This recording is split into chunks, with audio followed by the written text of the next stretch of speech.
Yavana ny hira fa 5:20 mahantra ao tompo ka mba tsarovinao.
Kazadia lavinawi saya tudutu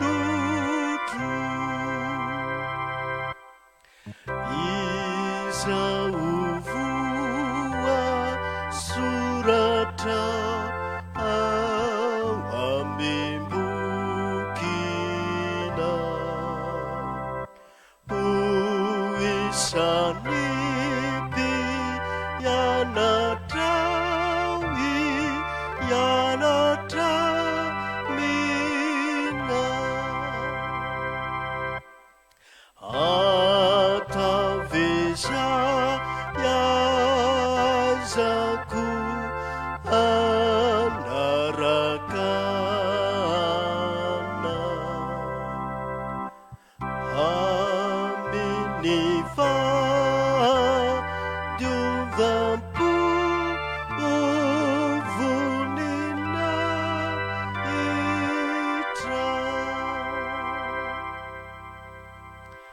Aoka ivavaka isika rehetra.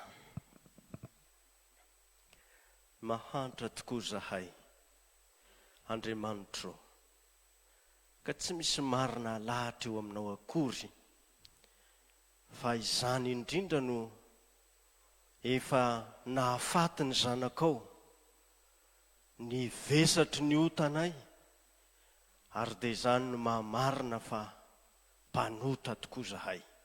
Ary tsy mba ota, fe ota, fa tena ota, nahafoizany zanak'Andriamanitra ny ainy mihitsy. Misaotra anao izay no ity herinandro masina ity, hanavaozanao anay, hampiaranao aminay ny harena sy ny voka-tson'ny fahafatesana ary ny fitsanganan'i Jesosy tamin'ny maty. Mba ho velona tokoa zahay, hanompo anao amin'ny fahadiovam-po araka ny tononkira izay no irainay teo. Misaotra indrindra Jesosy, tonga ny fotoana amin'izao maraim-baovao izao, handrenesana ny teninao dia mitenena aminay araka ny fombanao, amin'ny anaran'i Jesosy. Amen.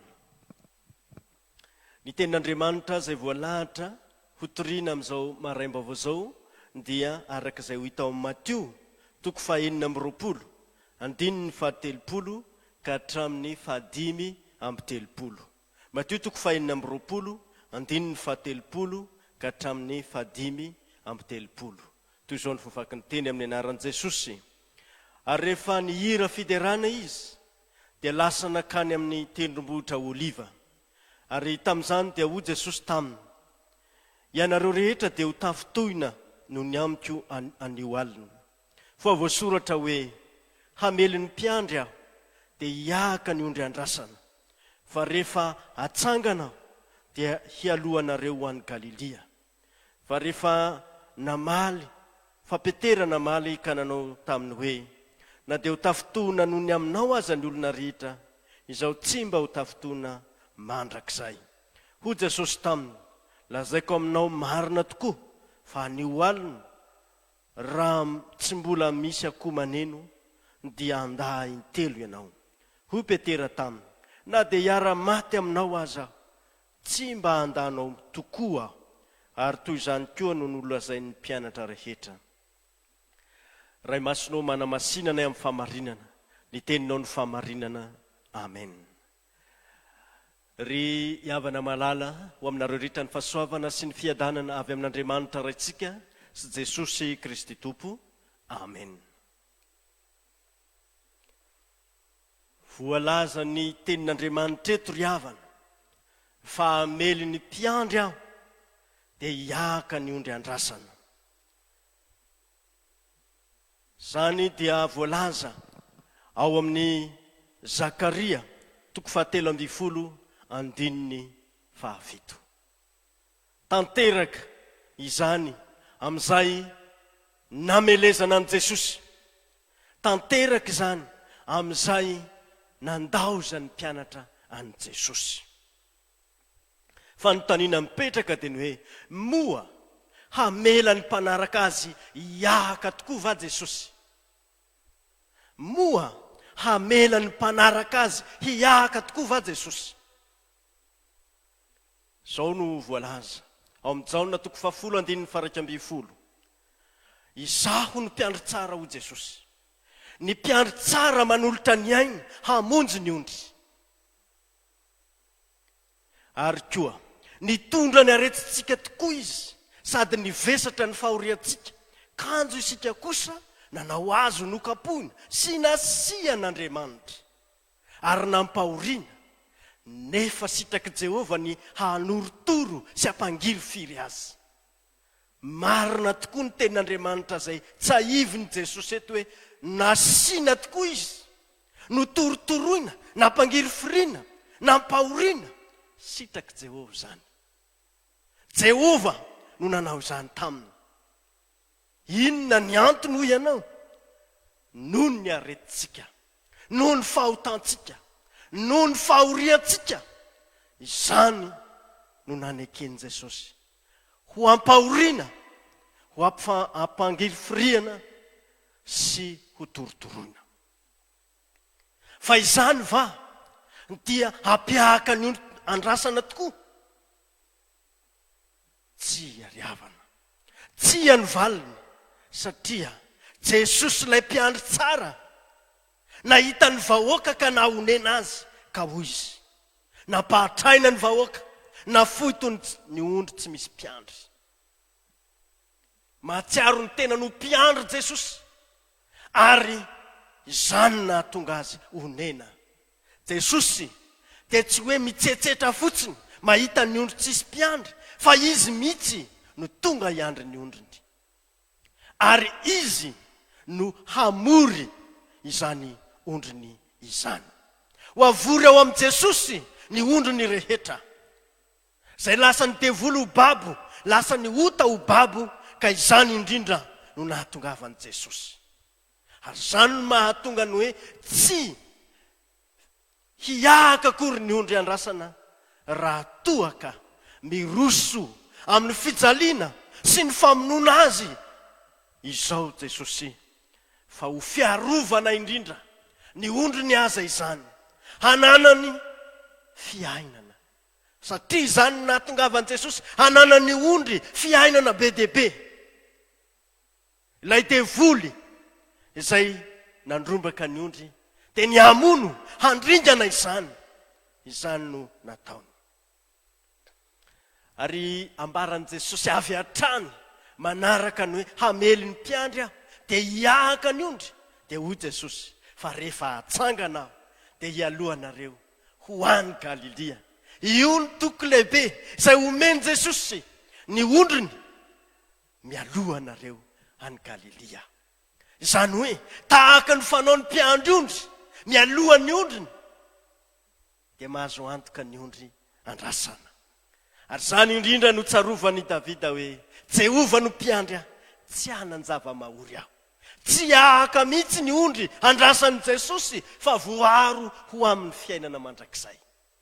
Izany no ambaran'ny tenin'Andriamanitra eto.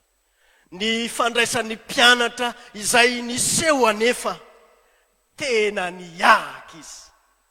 Tena niaka izy. Satria Jesosy ilay nianteherana miroso amin'ny fijaliana sy ny fahafatesana. dia hoy ny izy ireo hoe tena famelezana anay tokoa zany, tena mahatonga anay tsy hanana mpiandry izany. Izany no nahatonga ny Petera ho vonona hiara-maty amin'i Jesosy, ary voalaza eto hoe vonona hiaro an'i Jesosy. Zany no zava-misy, vonona hiaro an'i Jesosy. Zany hoe tsy niseho tamin'ny andron'ny Gideona ry havana. Ilay Andriamanitra sampy no arovan'ny olona. Dia hoy ny olona hoe raha Andriamanitra Baala, aleo izy hiaro ny tenany. Fa nahoana izy no arovana? Nahoana Gideona no nandrava azy? Zany no fisainan'ny olona, zany no fanaovan'ny olona Andriamanitra ho an'ny tenany. Tsy Andriamanitra ny tahaka an'izany, fa ny Andriamanitra no miaro ny olona. Ny mpiandry ondry no miandry ny ondriny, fa tsy ny ondry indray no hiaro ny mpiandry. Tsy marina zany. Ny ondry aza tsy maharo ny tenany, ahoana moa ny arovan'ny mpiandry azy? Zany indrindra no mahadiso ny olona mandrakariva. Ary zao ny tenin'ny Petera, sanatria aminao zany tompoko, tsy ho aminao tokoa zany. Mateo 5:12. Tsy manaiky an'izany ny sain'ny Petera, ary tao amin'ny saha azy izy, dia namoaka ny antsy teny aminy. Teo ny nanambarany hoe zahay ane vonona hiaro anao Jesosy. Dia hoy Jesosy, ampidiro amin'ny tranony sabatra. Zay mitana sabatra no ho asiana amin'ny sabatra. Zany indrindra no toetran'ny Petera. Hoy Jesosy, ny zanak'olona tsy tonga mba ho tompoina, fa mba hanompo ka hanolotra ny any ho avitra isolony maro. Mateo 20:15. Izany tenin'Andriamanitra zany dia mbola manamafy fa tsy ny fanompona an' Jesosy no tadiavina, fa izy manompo eo amin'ny hazo fijaliana. Izy manompo ny olona eo amin'ny hazo fijaliana. Zany no mahavonjy ny olona, fa tsy ny fanompontsika an' Jesosy no mahavonjy atsika, fa ny fanompon'i Jesosy antsika eo amin'ny hazo fijaliana. Zany no ambaran'izany tenin'Andriamanitra izany. Jesosy dia nanamafy tamin'ny samborana azy, araka ny Jaona 5:20 hoe raha mba avy amin'izao tontolo izao no fanjakako, dia ho niady ny mpanompoko. Marina ny Petera raha ohatra ka avy amin'izao tontolo izao no fanjakan'i Jesosy, mba tsy ho voatolotra amin'ny jiosy izy. Nefa ankehitriny tsy avy amin'izany ny fanjakako, ka dia nitolo-batana Jesosy, dia hoy izy, ity aho, raha zaho no tadiavinareo, fa avelao reto andeha. Hoy izy tamin'ny mpianany, hoy izy tamin'ny mpanaraka azy. Nandao azy tokoa ireo, nandao azy ny mpianatra. Ilay ny lokaloka teo dia tsy ampitohinina, dia nandao an'i Jesosy. Zany ny atao hoe fahatafitohinana. Nandao an'i Jesosy sy ny finoana azy. Ary zany fandaozana an'i Jesosy zany ataon'ny kristianina maro zany ry havana. Ataon'ny kristianina maro zany ankehitriny mampalahelo an'i Jesosy zany. Tsy hoe mampalahelo an'i Jesosy fotsiny, fa mampirisika azy iroso eo amin'ny hazo fijaliana zany. Mampirisika an'i Jesosy iroso eo amin'ny hazo fijaliana zany, satria tena mila famonjena tokoa ny olona. Tena mila ny fahafatesany sy ny fitsanganany Jesosy izany mpanota mahantra izany. Zavatra tsara ho marina azy ry havana dia nisy mpianatra anankiray nandositra ny tanjaka, dia himarika izany. Rehefa nosamborina dia nandositra ny tanjaka izy, navelany eo ny lambany. Toy inona moa ny zava-nitranga tamin'io alin'io? Ny kristianina izay miankina amin'ny herin'ny nofo dia malaky mandao an'i Jesosy. raha ny nofo no hianteherana sy lokalokana eo anatrehan' Jesosy tsy ela dia handao an' Jesosy izany kristianina izany. Ry havana malala zay mandre zao tenin'Andriamanitra izao, manahoana ny fifikiranao amin'ny Jesosy sy ny famonjeny. Izay tia ny ainy no mahavery izany hoy Jesosy. Fa zay makahala ny ainy amin'izao fiainana izao no hiaro izany ho amin'ny fiainana mandrakizay. Zao no natoko 2:15. Mafy no nentin'i Jesosy ry havana. Ny havana nandao. Ny ray zay nantsona hoe raha eo nahoana ny tia mahafoy ahy ianao. Tsy ny ainy. Na dia tokony ho voahaino amin'ny mahazanaka azy aza Jesosy, dia tsy no henona satria nanaiky ho zanak'Andriamanitra hitondra, hibaby ny fahotany izao tontolo izao. Zany ry havana ny mafy nentin'i Jesosy no ny amiko sy no ny aminao. Tsara ho mariana nefa fa tena ho fiarovana ny ondry amin'ny fahafatesana no antony zany firosoan'i Jesosy makeo amin'ny azo fijaliana izany. Ho fiarovana ny ondry amin'ny fahafatesana. Io mantsy no nampandositra ny mpianatra rehetra. Io no mbola mampandositra ny kristianina koa ankehitriny amin'ny fanarahany an' Jesosy satria matahotra ny fahafatesana. Ka io indrindra no nahatonga an' Jesosy hiroso amin'izany fahafatesana eo amin'ny azo fijaliana izany. Izay tiana hasongadana koa amin'izao tenin'Andriamanitra izao ary. Dia ny vokatsoa ny fahafatesan'i Jesosy sy ny fitsanganany ary ny fandrotsahany na ny fandefasany amin'ino azy ny fanahy masina. Ka hahatonga ny olona zay mora tafitohina ho tonga olona mahatoky hijoro tsara. Zay no kendrena koa amin'izao tenin'Andriamanitra izao. Ny hahatonga ny kristianina ho mahatoky ka hahajoro tsara noho ny vokatsoa ny fahafatesan'i Jesosy sy ny fitsanganany ary ny fampahirezany fanahy masina. Io no ambara eto. Zao ary no tenin'i Jesosy ary mandehana fangana ka lazao am-pianana fa efa nitsangana tamin'ny maty izy ary indro mialoha anareo ho any Galilea izy. Any no ahitanareo azy. Mateo 5:20-7.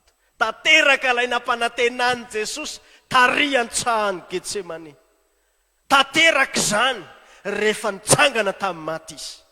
Mahatoky Andriamanitra, mahatoky sy marina ny tenin'Andriamanitra, azo ianteherana, azo itokiana, ary ahatonga antsika koa ho mahatoky amin'izany dia raiso ny tenin'Andriamanitra. Raiso ny tenin'Andriamanitra. Aoreny tsara ny finoanao an' Jesosy. Ary rehefa hitan'i Jesosy ianao ao amin'izany tenin'Andriamanitra izany, dia ho faly indrindra. Hiazona tsara ny finoana. Ny antony fifaliana dia izao. Na dia nalemy aza ireo mpianatra ireo, na dia tsy nahatoky aza ireo mpianatra ireo, dia indro Jesosy manatanteraka ny teny fampanantenana izay nomeny. Tsy ny fahalementsika, tsy ny zavatra mahazo atsika no anakana an' Jesosy tsy hamonjy atsika. Fa na dia eo amin'izay nibeazany ota aza, dia hihoatra lavitra eo ny fahasoavan'Andriamanitra. Arak'izany dia fahamelan-keloka no natolotra Jesosy ny mpianatra mba hahatonga azy ireo ho raisiny indray. Zay no mahamarina no hoe tena famoriana ny mpianatra tokoa. Araka ny fotom-pianarana tena hoe mba ho azy tokoa ka ny ranomasina sarobidy no nahatonga n'izany rehetra izany. Zava-dehibe izay nataon'Andriamanitra izany, zava-dehibe izay nataon'i Jesosy izany, ka hitokio, azo hitokiana satria ilay Andriamanitra manao izany dia mahatoky sy marina. Zao no tenin'i Jesosy Ary efa tiany azy izay amin'izao tontolo izao izy, dia tia azy hatramin'ny farany. Jaona 7:1. Tsy ny olana na ny fahasarotana lalovanao ankehitriny no ilazanao fa avelan'i Jesosy hiahaka ianao. Ndraindray mantsy dia hoe ny zavatra hatrehako an'io Jesosy, raha tsy mamonjy amin'io ianao dia tena manao hoe miahaka izahay. Tsy ariavana. Mbola isy ny andro fitsaharana, ho avy ny fitsanganan'i Jesosy tamin'ny maty, ary ananganan'i Jesosy koa ny andro alahady izay tiantsika ambara. Ao, na dia misy aza ny zoma masina, ilay fahafatesana, dia tsaroa fa ho avy ny alahady maraina, izay hitsanganana indray. Izany no ataon'i Jesosy aminao ry havana. Koa aoka tsy ny zava-misy ankehitriny no andrefesana ny fiahian'i Jesosy ny ondriny. Na dia eo tokoa aza ny ambodia te hisambotra sy hampiahaka antsika, matokia fa Jesosy efa naharesy izany. Ilay tianao no mampandresy anao, mifikira amin'ny fitiavana ianao. Isika tia satria izy efa tia tsika taloha. Araka ny ombonanareo fijaliana amin'ny Jesosy, dia mifalia mba hiravoravoanareo indrindra amin'ny sehoan'ny voninahiny koa. Izany indray ny tenin'ny Petera 1:7. Ilay nandao an'i Jesosy tary dia nilaza hoe araka ny ombonanareo fijaliana amin'ny Jesosy dia mifalia hiravoravoanareo amin'ny sehoan'ny voninahiny. Izany ny tenin'ny Petera rehefa nandray ny voka-tsoa ny fijaliana sy ny fahafatesan'i Jesosy izy. Ary rehefa nandray ny fampahirezany ny fanahy masina izy, dia hoy izy hoe miombona fijaliana amin'ny Jesosy aho. Ilay nandao an'i Jesosy tany amin'ny sagin'i Getsemane, ino fa vonona ho amin'izany ara mijaly amin'ny tompo izany. Ary hoy koa izy, raha misy mijaly satria kristianina, aoka tsy ho menatra. Inona ny hamenatra? Inona ny hampandao an'i Jesosy amin'izany? Raha kristianina marina isika, dia aoka tsy ho menatra. Aoka tsy ho menatra satria na eo anivon'izao tontolo izao, na eo anatrihan'ny anjelin'Andriamanitra, dia tsy hitsanga menatra ianao. Tsy hitsanga menatra ianao. Tsarovy ary fa nanome toky Jehovahandriamanitra, izao no anangona ny ondrika. Fanangonana ny ondry ary, izao fanirahana an'i Jesosy, firosoan'i Jesosy ho amin'ny lalan'ny azo fijaliana izao. Irosoany eo amin'ny azo fijaliana izao, mba hitombo sy hiamaro ny mpanaraka an'i Jesosy. Fa tsy sanatria handao an'i Jesosy ny olona, ka ho vitsy monja ny mpanaraka an'i Jesosy. Dia hoy ny tenin'ny Paoly, nefa tsy ataoko zavatra akory ny haiko mba havita ny alehako, dia ny fanompona izay noraisiko tamin'i Jesosy Kristy Tompo. Ry havana malala, aza manao zavatra ny ainao, fa atolory zany hanomponao an'ny Tompo. Atolory zany hanomponao an'ny Tompo. Iza tokoa moa no asaraka atsika amin'ny fitiavan'i Kristy? Fahoriana ve? Fahantrana ve? Fanenjehana ve? Mosary, fitanjahana, loza, arety mandringana? Tsy misy. Zay tokony asaraka atsika amin'izany, na dia toy ny ondry hovonony aza no fijery atsika. Tsy misy zay tokony asaraka amin'ny fitiavan'i Jesosy. Jesosy ilay tianao, manoatra no ny mpandresy, no anaovany anao. Ary izany indrindra no kendren'Andriamanitra amin'ity fandehavantsika ny herinandro masina ity. Mandresy ny herin'ny nofo, mandresy ny tahotra, mandresy ny fahafatesana, mandresy izay rehetra mampitahotra antsika. Dia isika zay miaraka amin'i Jesosy, dia tsy andao ny laharany mpanompony Jesosy, tsy andao ny laharany mpanaraka an'i Jesosy, fa ho mahatoky hatramin'ny fahafatesana. Dia omenanao ny satroboninahitra fahamarinana. Ho an'Andriamanitra rerany ny voninahitra izay hatramin'ny taloha indrindra ka ho mandrakizay. Amen. Sangana raison'ny fitahiana.